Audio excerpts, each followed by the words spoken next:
Okay, hai, Assalamualaikum. So, hari ini kita akan masuk bab yang kelima bagi tingkatan 3 iaitu nisbah trigonometri. Untuk bab ni, dia ada perkaitan dengan bab tingkatan 1 yang kita pernah belajar iaitu Pythagoras theorem ataupun teorem Pythagoras. Okay, so jom kita tengok. Okay.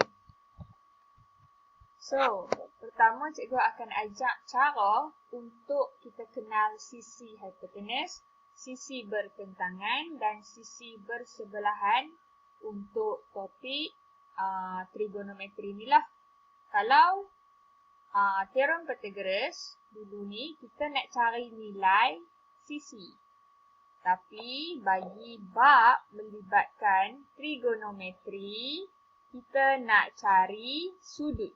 Okey, dulu kita belajar teorem Pythagoras nak cari sisi ni berapa, sisi ni berapa, yang ini pun berapa. Tapi kalau trigo ni kita nak cari sudut kat dalam ni. Berapa nilai sudut apabila kita tahu dua sisi. Okey, so kita tengok dulu. Ada 3 benda yang kita kena ambil tahu iaitu hipotenus, sisi bertentangan dan juga sisi bersebelahan. Untuk sisi hipotenus, dia adalah sisi yang bertentangan dengan sudut apa ni? Sudut 90 darjah. Teorem Pythagoras dan juga trigonometri mesti mempunyai sudut 90 darjah dalam dia punya segitiga lah. Segitiga bersudut tegak ataupun tepat. Okey. So, hipotenus adalah nilai yang berhadapan dengan sudut 90 darjah. Jadi, ini adalah hipotenus. Okey, ini pula adalah nilai theta. Theta ni maksud sudut lah. Jadi, cikgu represent as theta untuk kita cari sudut dekat sini.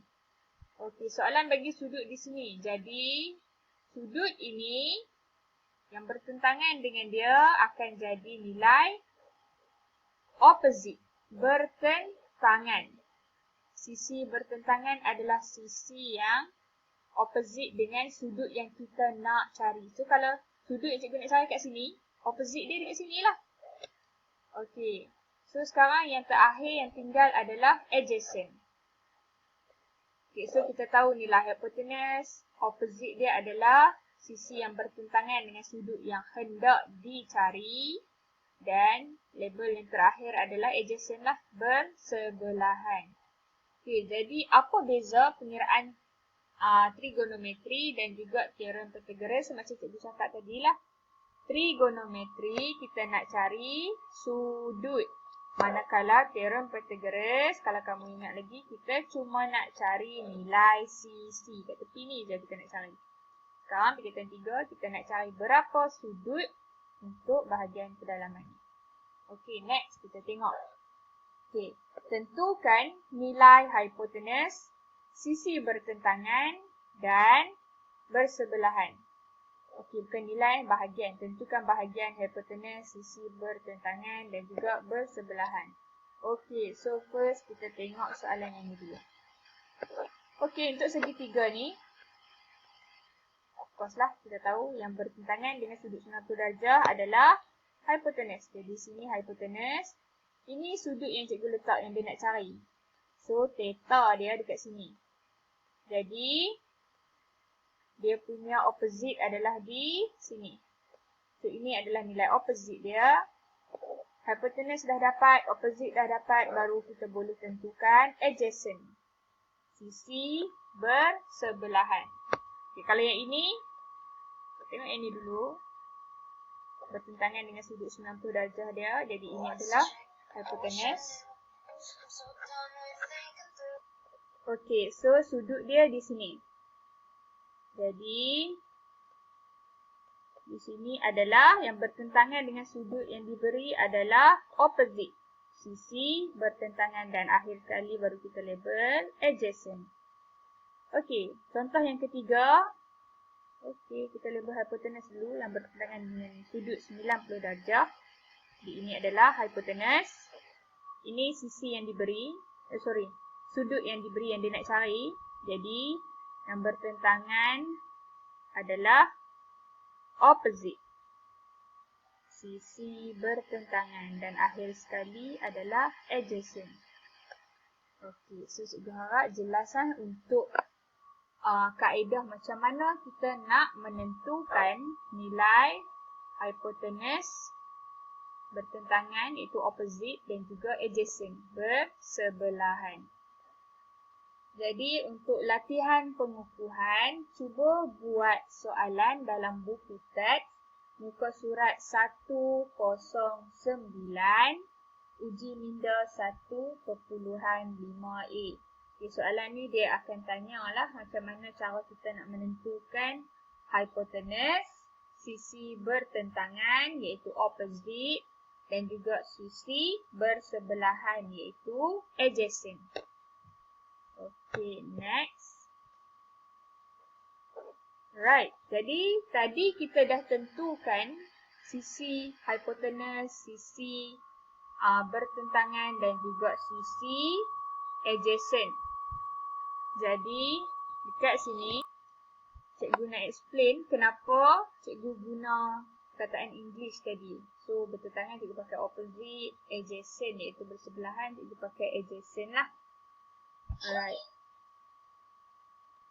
3 rumus utama yang kita akan pakai adalah sin, cos dan juga tan. Okey, sin, cos, tan ni kita guna untuk pengukuran sudut lah dalam topik trigonometri ni. Okey, sin. Untuk sin, kita boleh guna apabila kita dapat tahu ataupun soalan tu dah bagi sisi, bacaan sisi bertentangan, opposite dan juga bacaan sisi hypotenuse. Okey, kalau cos, kita boleh guna apabila kita ada nilai untuk sisi adjacent dan juga kita ada nilai bagi sisi hypotenuse. Tan pula, kita boleh guna apabila kita ada sisi opposite dan juga kita ada nilai sisi adjacent. Okey, cikgu suka tulis macam ni. Sin cikgu tulis sebagai S sama dengan O. O ni opposite. H ini hypotenuse. So, simplify cikgu boleh tulis sebagai, untuk memudahkanlah pemahaman pelajar, cikgu tulis SOH. SOH. Kalau cos, C. Adjacent over hypotenuse. COH. So, tan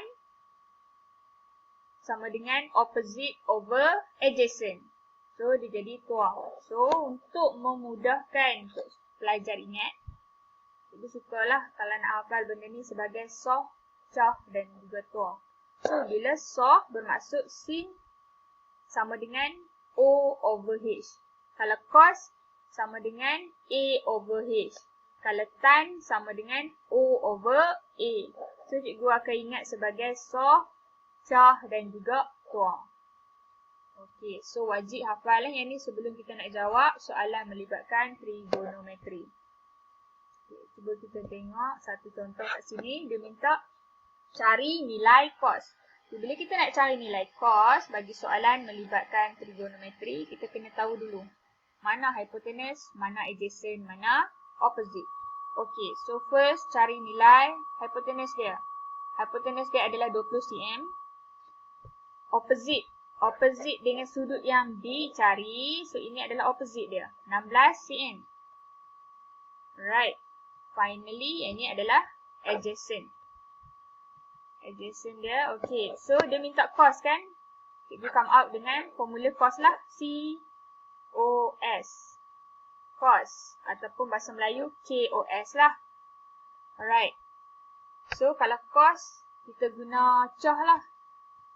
Iaitu C-A-H. So, masukkan data cos theta sama dengan adjacent dia 12. Hypotenuse dia 20. So, cos theta sama dengan 12 per 20. Untuk dapatkan nilai theta, cikgu kena pindahkan cos ini duduk dekat sini. Supaya cikgu boleh tinggalkan nilai theta lah sebab kita nak cari nilai theta. Okay. So, next step.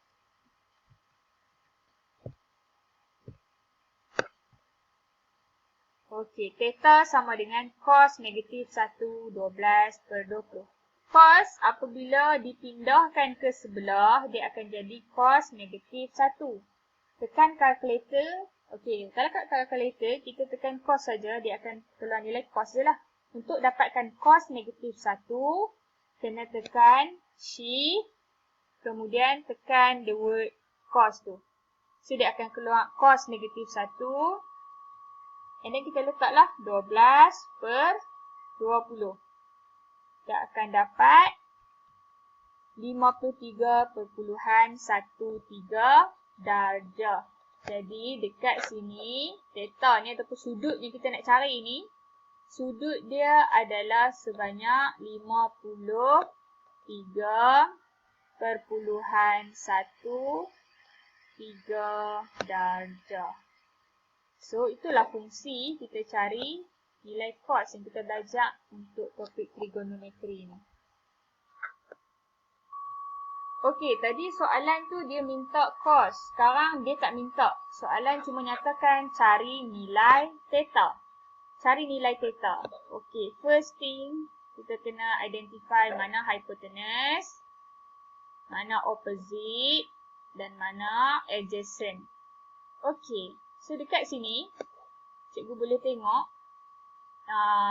student boleh tengok yang kita ada nilai bagi hypotenuse dan kita ada nilai bagi opposite. Adjacent, kita ada nilai tak? Tak ada kan? So, hypotenuse kita ada, opposite kita ada. Jadi, rumus apa antara sin, cos dan juga tan yang ada H dan juga ada O? Adjacent tak ada. So, yang ini ada adjacent, kita tak boleh pakailah cos. Yang ini ada adjacent, so kita tak boleh pakai tan. Jadi dekat sini, kita kena pakai rumus sin. Okey, so S sama dengan O over H. Soft. Alright. Kemudian, sin theta cikgu sama dengan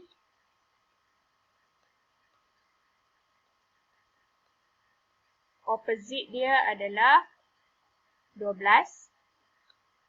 Manakala hypotenuse adalah 15. So, cikgu pindahkan sin yang duduk sebelah. Tinggal nilai theta sebab I'm looking for theta. The value of theta.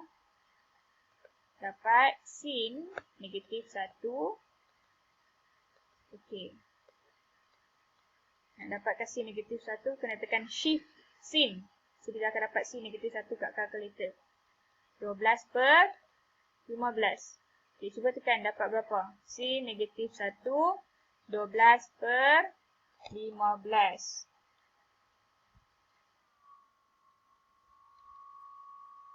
Kita akan dapat nilai 53.13. Jadi, sudut di sini, theta ni ada sudut lah ya. Sudut di sini adalah 53.13.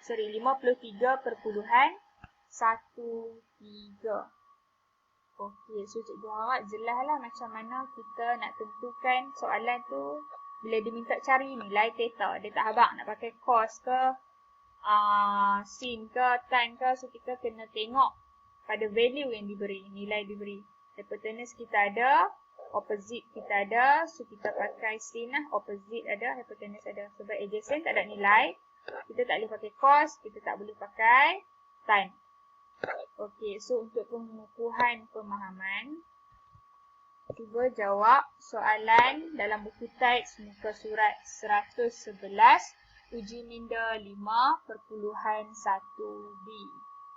Alright, so cikgu harap untuk bahagian pengenalan kepada topik nisbah trigonometri ni jelas kan? Okay, so that's all for part 1.